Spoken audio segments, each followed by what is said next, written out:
Hello, my name is Maddie. I'm going to be your nurse today. And I heard that you're having a procedure done. Can you let me know what that is? Yeah, I'm having an endorectomy. Okay, and can you explain that in your own words for me? So apparently the doctor told me that that my femoral artery has too much plaque on it, so the blood isn't able to get through properly. So he said that he's going to cut it open or clamp off the blood supply, then cut it open, remove the plaque, and then suture it back up and then unclamp it.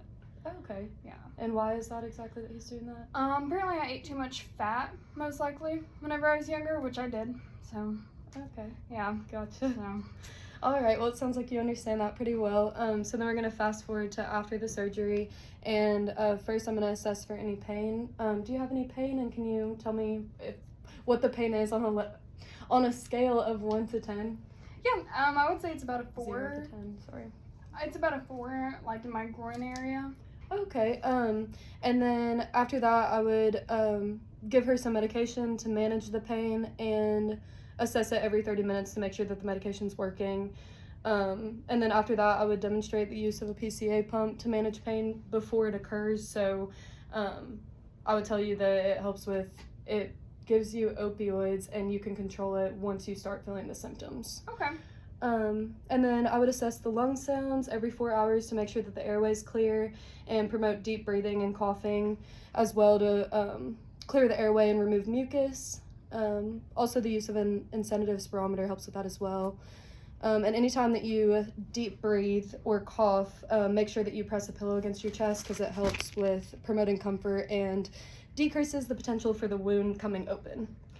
And then I'm gonna encourage fluids to moisten the mucus excretions and make it easier to excrete them, elevate the head of the bed to promote breathing. I'm gonna assess the heart rate, the level of consciousness, pulse, and the ABGs to ensure that there's no hypoxemia, which is low oxygen to the tissues. And then notify the healthcare provider if the O2 stat goes below 90 degrees because at that point you'll need supplemental oxygen. And then make sure to promote rest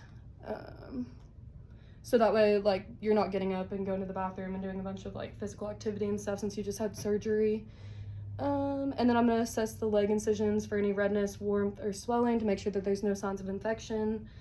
And make sure that if there is any drainage or a wet or loose dressing, then to change it so that way no microorganisms get in the dressing.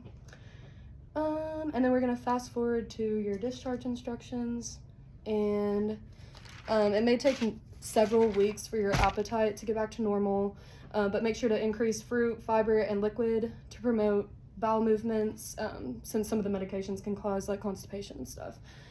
Wait to take a bath until the incision is healed, because you don't want to cause any irritation or get water into the incision. Report redness, drainage, and heat to the healthcare provider because that can be signs of infection. No lifting heavy objects and no sex for 2 to 4 weeks because of the physical activity and you don't want to exert yourself too much while you're healing. Wear TED hose to prevent any blood clots from forming. And then check weight, and if you gain more than 2 pounds in 24 hours, report it to the healthcare provider. And you can remove your bandage in 1 week, and then perform leg exercises and report any swelling, or if the leg size increases to the healthcare provider. And then that's about it. Okay, thank you. You're welcome.